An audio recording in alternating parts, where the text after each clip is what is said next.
Hello dear, आपका welcome है इस वीडियो के अंदर। इस वीडियो के अंदर मैं आपको इनवर्स ट्रिग्नोमेट्री का एक क्वेश्चन आया था एसएससी सीएचएसएल की एक शिफ्ट के अंदर, यहाँ पर वो डिस्कस करने वाला हूँ।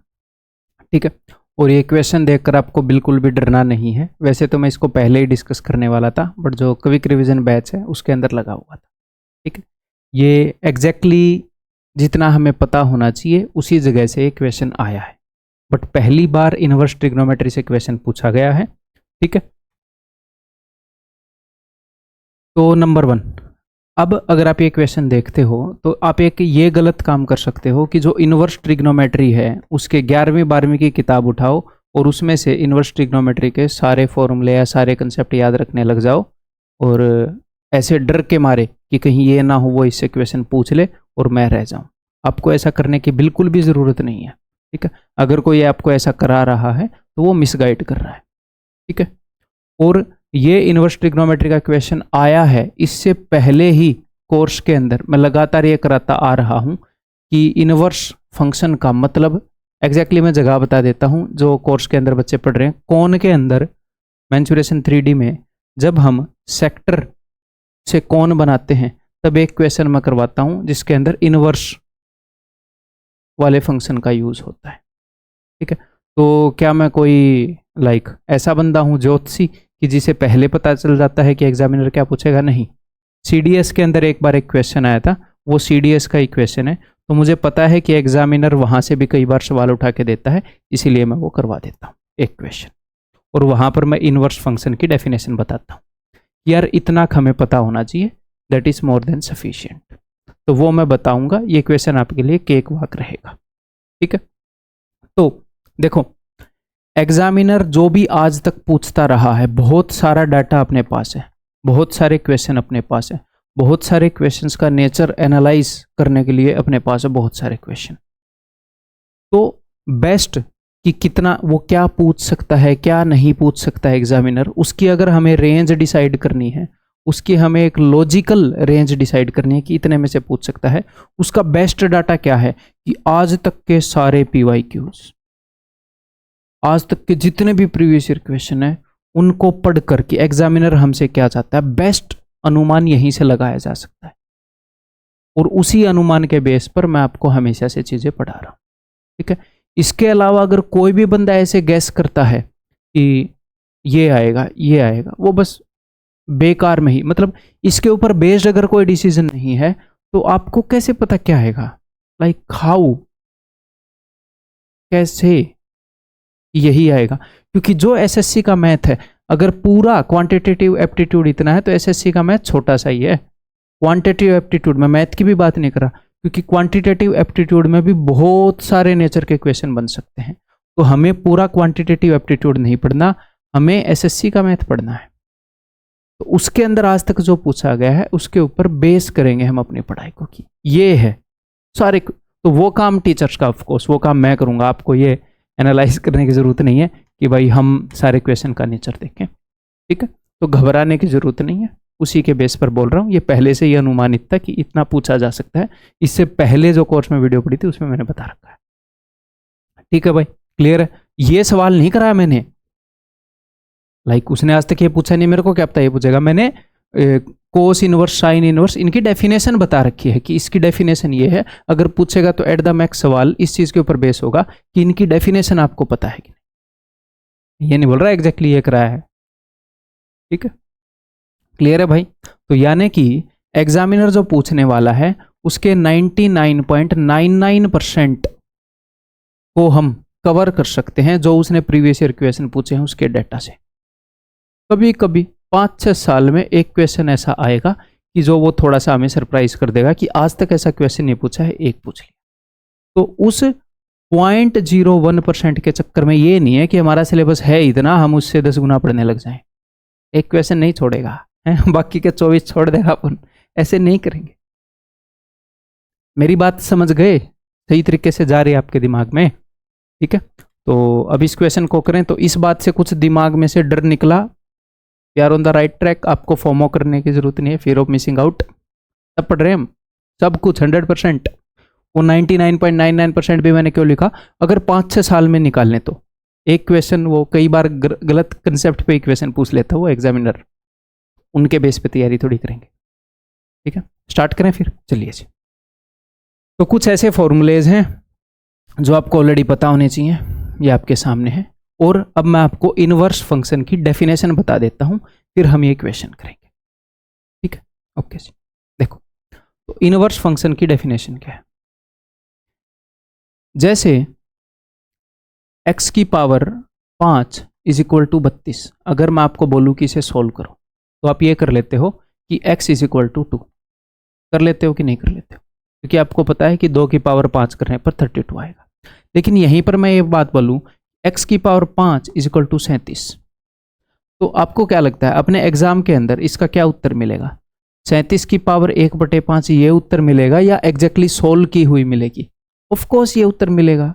हमें पावर 1/5 सोल्व नहीं करनी अपने एग्जाम के सिलेबस के अकॉर्डिंग। क्लियर है? तो इस चीज को आपने ऐसे लिख दिया जहां पर आपको पता नहीं था। सेम कहानी है, देखो, अगर एग्जामिनर ये लिखता है कि sine theta is equal to, मान लो मैंने बोल दिया 0 is less than theta is less than equal to 90, suppose ये कंडीशन दे दी, अदरवाइज थीटा की इनफाइनाइट वैल्यूज हो जाएंगी। दिस इज इक्वल टू क्या बोलते हैं 1/2, तो आप ये बोल दोगे कि थीटा की जो वैल्यू है that is equal to 30 degree. यहां पर मैं ये पूछ रहा हूं कि x की क्या वैल्यू हो सकती है कि पावर 5 करने पर 32 आए, तो मुझे पता है x की वैल्यू 2 हो सकती है। यहां पर भी मैं वही पूछ रहा हूं कि ऐसा कोई नंबर बताओ जिसकी पावर 5 करने पर 37 आए। आप बोल रहे यार मुझे तो नहीं पता यार, तो आप बोलोगे ये वो वाला नंबर है जिसकी पावर 5 करने पर 37 आ रहा है। लाइक मैंने कुछ नई इन्फॉर्मेशन यहाँ पर लिखी ही नहीं, यहाँ पर तो फिर भी लिखी है कि 2 है वो नंबर। ठीक है, तो यहां पर मुझे पता है कि एक थीटा की ऐसी वैल्यू है जब साइन मुझे हाफ देता है, मुझे पता है। लेकिन अगर एग्जामिनर आपको ये बोल दे कि sine theta is equal to 3/4, अब मुझे थीटा की एक वैल्यू बताओ जब साइन जो है वो 3/4 दे। आपको याद है क्या? नहीं याद है, तो इस केस में हम क्या करते हैं, हम लिख देते हैं theta is equal to sine inverse 3/4। इस साइन को उधर भेज देते हैं, तो ये हो जाता है साइन इनवर्स 3/4। तो ये है इनवर्स फंक्शन की डेफिनेशन कि थीटा एक वो वाला एंगल है, यानी कि यहां पर मैंने ऐसे लिखा कि x एक ऐसा नंबर है जो कि आता है 37 की पावर 1/5 करने पर। लाइक मैंने सोल्व नहीं किया, मैंने जस्ट बता दिया भाई जिस 37 की पावर 1/5 कर दो तो x की वैल्यू आ जाएगी। ऐसे ही मैंने बता दिया कि थीटा जो एंगल है वो ऐसा एंगल है कि जिसमें साइन का फंक्शन है वो 3/4 वैल्यू देता है। ये चीज समझ गए? तो जब भी आपको ऐसे लिखा हुआ मिले, जब भी आपको ऐसे लिखा हुआ मिले कि कोस इनवर्स 5/17, तो इसका मतलब ये क्या है, ये एक एंगल है। ये क्या है? ये एक एंगल है, एक ऐसा एंगल है जिस पर कोस जो है 5/17 वैल्यू देता है। तो अगर मुझे पता है ये एंगल है, इसको मैं मान लेता हूं, मान लो थीटा, ये एक एंगल है जिस पर कोस 5/17 वैल्यू देता है। तो अगर मैं कोस को इधर लेकर आऊं तो it means cos theta is equal to 5/17। ये बेसिक डेफिनेशन है इनवर्स ट्रिग्नोमेट्रिक फंक्शन की। ठीक है, और एक और छोटी सी बात बता देता हूं, जैसे कोस स्क्वायर थीटा का मतलब होता है कि कोस थीटा का स्क्वायर। ये कोस -1 थीटा, यह है कोस इनवर्स थीटा। इसका मतलब ये नहीं है कि कोस थीटा की वैल्यू -1, इसका ये मतलब कतई नहीं है। ठीक, ये पावर नहीं है। वो इनवर्स फंक्शन लिखने के लिए एक पैटर्न डिसाइड कर लिया मैथमेटिक्स वालों ने, और वो इस पैटर्न में लिख रहे हैं। जैसे मैथमेटिक्स वालों ने डिसाइड कर रखा है कि जिन भी दो संख्या के बीच में ये वाला साइन होगा हम उनको जोड़ देंगे। प्लस का मतलब क्या है, उन्होंने एग्री कर लिया कि इसके दोनों तरफ जो भी है उनको जोड़ देंगे भाई हम, तो ऐसे ही उन्होंने एग्री कर लिया।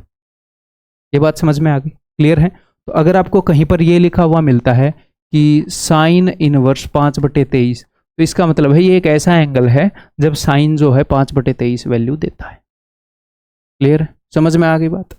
इस एंगल को आप कुछ भी मान लो ए मान लो, साइन को अगर मैं इधर लाऊंगा तो sine A is equal to 5/23। जैसे अगर मैं आपको ये बोलूँ कि x इज इक्वल टू 37 की पावर 1/5, तो आप क्या करोगे, दोनों तरफ पावर 5 कर दोगे, तो x की पावर 5 इज इक्वल टू 37। वो मैंने बताया है कि लिखने का सिस्टम कैसे बनाया है मैथ्स के अंदर, इसका मतलब क्या है इसकी मदद से। ठीक, क्लियर है। तो अब हम इस क्वेश्चन को करना स्टार्ट करें। तो आगे बढ़ने से पहले एक तो आपको ये फॉर्मूले पता होने चाहिए मेरे भाई, कि sine A plus B is equal to sine A cos B plus cos A sine B. एक छोटी सी बात बताऊंगा, जैसे मैंने बचपन में याद करे थे, वो तब से अब तक मेरे को याद ही रह गए। तो मैंने क्या सोचा था, मैंने ये देखा था कि साइन जो है ना वो थोड़ा सा शरीफ है, यानी कि साइन ट्रिग्नोमेट्री के अंदर, और कोस जो है सी से, एस से शरीफ एस से कमीना। कोस थोड़ी सी कमीनी हरकत कर रहा है, कमीना है। क्यों कर रहा है मैं आपको बताऊंगा। वो बार बार मैंने पैटर्न देखा तो रटने के लिए मैंने ये यूज़ किया। ठीक है, जैसे साइन के पास दो खिलौने हैं ए और बी, तो साइन एक बार उस खिलौने से खुद खेला और इसका भाई है कोस, फिर कोस को दिया दूसरा खिलौना, अच्छा खिलौना है ए अच्छा है बी से। ठीक है, फिर क्या हुआ, फिर साइन ने पहले अच्छा वाला खिलौना खुद रखा, इतना लालच तो सब कर ही लेते हैं, शरीफ है फिर भी अच्छे वाले से खुद खेलेगा।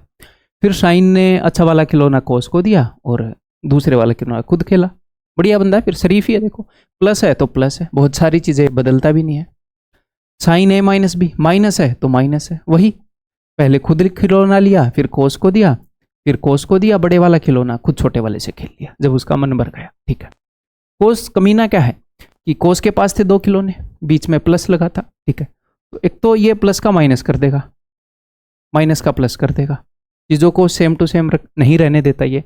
और इसके पास दोनों खिलौने थे तो इसने दोनों से खुद ही खेल रहा है, साइन बेचारा चुपचाप बैठा है, दोनों से खुद ही खेल रहा है। ठीक है, और जब साइन को खिलौने दिए तो भी साइन बदल के दिए उसने, प्लस की जगह माइनस करके। ये मान लो इसको डांट पड़ी तब इसने, फिर ये रूठ गया कि दोनों तू ही ले बाढ़ में जा, जब इसको पीटा तब। ऐसे ही कोस ए माइनस बी, तो पहले तो दोनों से खुद खेला भाई, फिर किसी ने पीटा है तब इसने साइन को दिए हैं दोनों खिलौने, ले मैं एक से भी नहीं खेल रहा। ठीक है, और बीच में साइन को पलट दे रहा है। उम्मीद है ये चीज़ आपको मदद करेगी, ये सारी चीज़ें रिकॉल करने में। अब बार बार रटोगे, बार बार इनको देखोगे, बट अगर आपको एग्जाम में थोड़ा सा भी डाउट होएगा तो ये चीज़ें आप रिकॉल कर पाओगे। ठीक है जी, अब आगे बढ़ते हैं अपने क्वेश्चन की तरफ। एक बार मैं आपको ये समझाऊंगा, उसके बाद आप खुद इसको करके देखोगे तो आपको पता चलेगा हाँ ये सिंपल है। ठीक है, क्लियर है। तो मैंने क्या है, मैं ऑलरेडी ये डेफिनेशन मैं ऑलरेडी पढ़ा रहा हूँ, बस मेरे को नहीं पता ना वो ऐसा सवाल पूछेगा ऑफ कोर्स, तो ये डेफिनेशन मैं पहले से पढ़ा रहा हूँ। ओके जी, यहाँ पर अब आ जाते हैं। तो जैसा मैंने आपको बताया कि ये एक एंगल है कोस इनवर्स समथिंग, ये एक ऐसा एंगल है जब कोस है 7/25 वैल्यू देता है जिस एंगल पर, मुझे पता नहीं वो क्या एंगल है, तो मैंने उस एंगल को मान लिया है जी ए, और ये भी एक एंगल है। आप इसको इस नज़र से देखा करो कि ये एक एंगल है भाई। ठीक है, तो इस एंगल को मैंने मान लिया बी। तो एग्जामिनर हमें बोल रहा है ए माइनस बी की वैल्यू बताओ। एग्जामिनर क्या बोल रहा है कि ए माइनस बी की वैल्यू बताओ क्या है इन दो एंगल के डिफरेंस की। ठीक है, बता देंगे। तो मुझे ये पता है कि अगर a is equal to cos inverse ये है, तो यानी कि cos a is equal to 7/25। If अगर मैंने इसको b मान लिया तो cos b is equal to 15/17।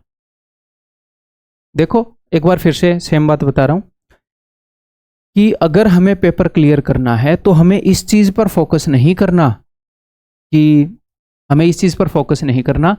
Sensibly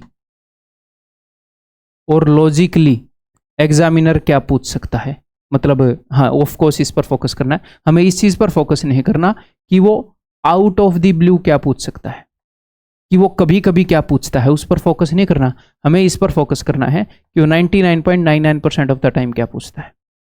क्योंकि अगर आप इसको कवर करने लगे तो आपने छोटे से सिलेबस को बहुत ज़्यादा बड़ा बनाना पड़ जाएगा, जो कि बिल्कुल भी वाइज नहीं है। हमेशा ये बच्चा जीतेगा जो रिलेवेंट पढ़ता है। ठीक है, और एग्जामिनर ऑलमोस्ट हर बार पहले ही हिंट दे चुका होता है कहीं ना कहीं किसी न किसी फॉर्म में कि ये सिलेबस के अंदर है। क्योंकि इतने सालों से ये पेपर हो रहा है भाई, इतने सालों से इतने क्वेश्चन वो पूछ चुका है। आपको क्या लगता है वो पहले नहीं बता चुका वो? ठीक, ओके जी। तो कोस ए इज इक्वल टू, कोस क्या होता है, बेस अपॉन हाइपोटेन्यूज। तो ये बेस है, हाइपोटेन्यूज है, तो परपेंडिकुलर क्या होगा जी 25, 7 24 25 पाइथागोरियन ट्रिपलेट। ठीक है जी। कोस बी, ये एक अलग एंगल है, ये एक अलग ट्रायंगल है, इसका बेस 15 है, इसका हाइपोटेन्यूज 17 है, तो 8 15 17, तो इसका परपेंडिकुलर क्या हो जाएगा ये। अगर आपको ट्रिग्नोमेट्री में कोई भी एक फंक्शन पता चल गया एंगल बी के लिए कोस बी, तो आप sine B, tan B, cosec B सब निकाल सकते हो, क्योंकि मुझे ट्रायंगल की तीनों साइड पता लग जाती है उस फंक्शन के रेशियो से। ओके जी, अब मुझे निकालना है a माइनस बी। तो मैं a माइनस बी पता है कैसे निकालूंगा। अब मेरे पास या तो मैं साइन a माइनस बी निकाल लूँ। मान लो साइन a माइनस बी का मुझे फॉर्मूला याद है कि नहीं, बताओ। मुझे याद है। कोस a माइनस बी का मुझे फॉर्मूला याद है कि नहीं, मुझे याद है। तो इन दोनों में से मैं कुछ भी निकाल सकता हूँ। ओके जी, अब साइन a माइनस बी की कुछ ना कुछ तो वैल्यू आएगी है। फॉर एग्जाम्पल हम मान लेते हैं 23/27 आ गई सपोज। तो फिर a माइनस बी की वैल्यू पता क्या होगी, इस साइन को उधर भेज देंगे, तो a minus B is equal to sine inverse 23/27। ये मैं वैसे ही बता रहा हूं। तो हो सकता है जो उत्तर है वो हमें साइन के रूप में मिले, या हो सकता है कोस के रूप में मिले, या टेन के रूप में मिले।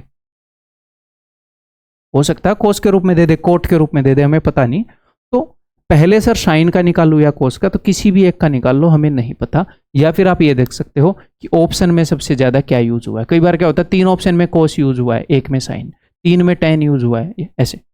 तो साइन और कोस का निकालना इजी है। निकालने को टेन a माइनस बी का फॉर्मूला भी अपने सिलेबस में है, बट साइन का निकालना इजी। साइन और कोस का दोनों का इजी। तो हम उनमें से किसी एक का निकाल लेंगे। ये भी मैं ईमानदारी से बता दूं, हमें नहीं अंदाजा कि वो साइन के रूप में देगा या कोस के रूप में। ठीक है, तो ठीक है जी। तो मैंने क्या किया, a माइनस, अगर a प्लस बी निकालना होता, अगर मान लो इनके बीच में प्लस दे देता, तो साइन a प्लस बी या कोस a प्लस बी निकालता मैं।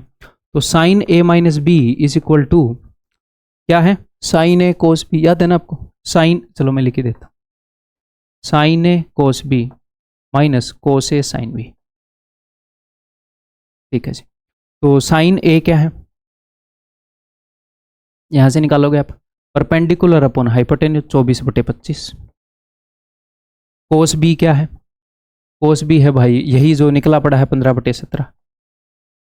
ठीक है, माइनस कोस ए क्या है, कोस ए हो जाएगा बेस, ये निकला ही पड़ा है 7/25। Sine B perpendicular upon hypotenuse 24/25।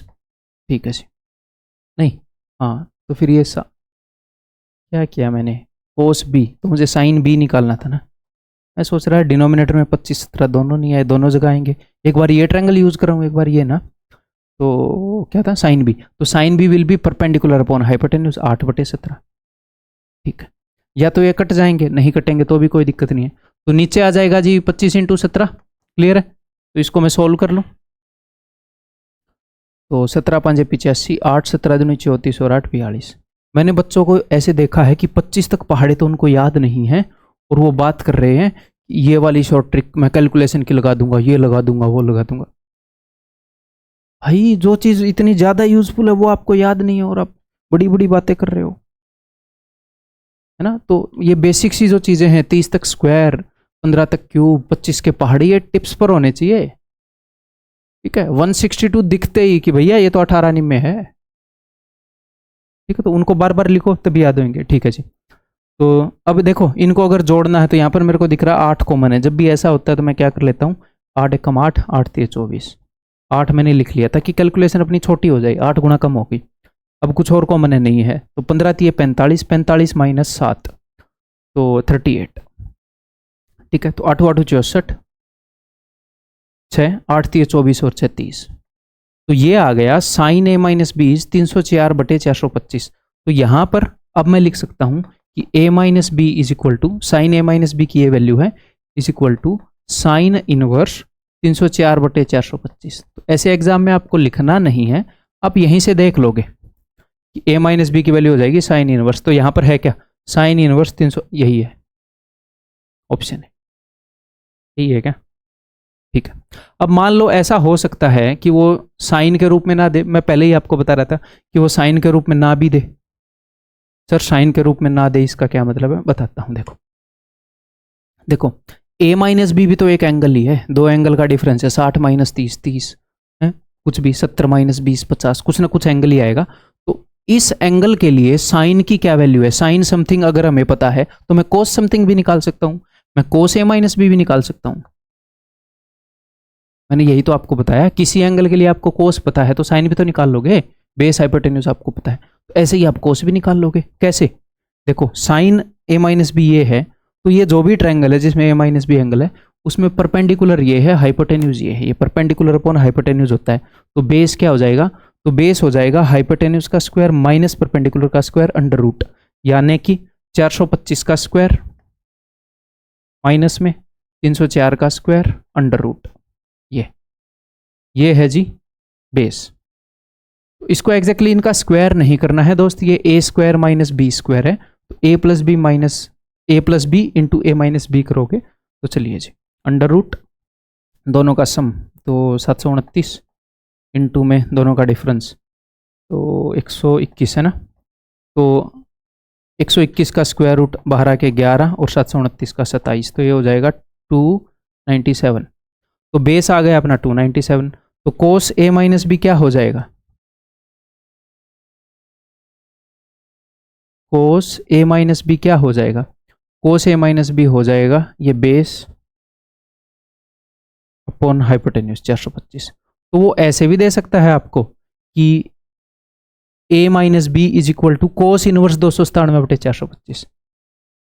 अच्छा मैं कहा यार ये मेरे को एक कोट लगा, मैं क्या दे रखा है? नहीं दे रखा, ठीक है। तो वो ऐसे भी दे सकता है। क्लियर है? समझ में आ गई बात? और एक और एक्स्ट्रा नॉलेज ऐड कर दूं, मान लो उसने यहां पर ऐसे ही दे रखा होता, मान लो अपना उत्तर होता 297/425, यही अपना उत्तर होता, और यहां पर होता 309/425 ऐसे सपोज, तो अपना उत्तर ये वाला होता। तो आप साइन वाला निकालते, आपको पता लगता है यार साइन इनवर्स 304/425 कहीं नहीं है, और सपोज ये है 304। कुछ चीज़ मैं आपको सिखाना चाह रहा हूँ, आ जा यार, ठीक है। देखो तो साइन इनवर्स 304/425 आपको पता है कि भैया उत्तर ये होएगा। तो अब आप देखोगे कि साइन इनवर्स 309/425 है, ये तो नहीं है, क्योंकि साइन के इनवर्स में होएगा तो 304/425। अब देखो कि 304/425 तभी आएगा जब साइन के इनवर्स में है, तो ये भी नहीं है। तो आप ऐसे एलिमिनेट भी कर सकते हो। मैंने निकाला साइन समथिंग है, उत्तर अपना कोस समथिंग में है, फिर आप एलिमिनेट भी कर सकते हो। तो 2 एलिमिनेट हो गए। हो सकता है तीसरा भी ऐसे होता, tan इनवर्स 304/425, वो भी काट देते, फिर यही उत्तर है। ठीक है, क्लियर है भाई? तो अब आगे से डरोगे नहीं इससे। अब आप करोगे क्या, इसी इक्वेशन को फिर से अपनी नोटबुक के ऊपर लिखो और एक बार फिर से कर दो, हाँ। अब देखो, अब इस क्वेश्चन को करने में आपको 2 से 3 मिनट के बीच में लगेगा टाइम, और पहली बार करोगे तो आप स्किप करके सबसे एंड में करोगे, और हो सकता है और ज़्यादा टाइम लग जाए। तो इस क्वेश्चन में टाइम डेफिनेटली लगेगा, क्यों? क्योंकि ये थोड़े से मल्टीपल स्टेप हैं। तो जो टाइम टेकिंग क्वेश्चन है उसमें सबको टाइम लगेगा, तो अननेसेसरी खुद के ऊपर ऐसे बर्डन नहीं लेना कि मैं जल्दी कर दूं। जल्दबाजी में क्या होगा, गलती हो जाएगी। हर तरह के क्वेश्चन आते हैं पेपर में, कम टाइम में होने के भी, ज़्यादा टाइम में होने के भी। तो जो जिस तरह का क्वेश्चन है उसको उसी तरीके से ट्रीट करो, खुद से उतना ही एक्सपेक्ट करो। 25 मिनट के आसपास में मैथ सब्जेक्ट को अगर आप हैंडल कर लेते हो, बढ़िया है। ठीक है, दैट्स ऑल भाई। और हाँ, जाते जाते एक और चीज़ बता दूं कि अपना सेकंड चैनल है, ये E1 कोचिंग सेंटर 2.0 एक चैनल है, और इसी चैनल के ऊपर आपको ये वीडियो मिल रही है। तो इसे आप सब्सक्राइब कर लेना, क्योंकि अब तक इस चैनल को मैं जस्ट एक्स्ट्रा कंटेंट ऐड कर रहा था वैसे ही है, लेकिन अब इसके ऊपर भी सीरियस कंटेंट डालेंगे। ठीक है, तो जब चीज़ वाकई में ऐसी होती है कि आपके सब्सक्राइब करने से फ़ायदा होगा या ऐसा कुछ होगा, तभी मैं आप लोगों को बताता हूँ, तभी ऐसी चीज़ें बोलता हूँ। जैसे इसके ऊपर रीजनिंग का मॉक 2 आया था, नंबर सिस्टम की डिविजिबिलिटी की वीडियो पड़ी थी, हैं ये कुछ गाइडेंस की वीडियो, इलेक्शन वाले सवाल हो गए, QRB के सिंप्लीफिकेशन हो गए। तो अभी इस चैनल के ऊपर भी ज़रूरी जो वीडियोज़ हैं वो आगे आएंगी। ठीक है, प्लान कर रखा हमने चीज़ों को, तो इसे भी सब्सक्राइब कर लेना जिस चैनल को अभी आप देख रहे हो, ताकि आप चीज़ों को मिस ना करें। ठीक है भाई, क्योंकि मैंने ये देखा है कि कई बार इसके ऊपर वीडियो पड़ी होती है, फिर भी अपने मेन चैनल के ऊपर E1 कोचिंग सेंटर पे बच्चे मांगते रहते हैं कमेंट्स के। That's all, bye bye, take care.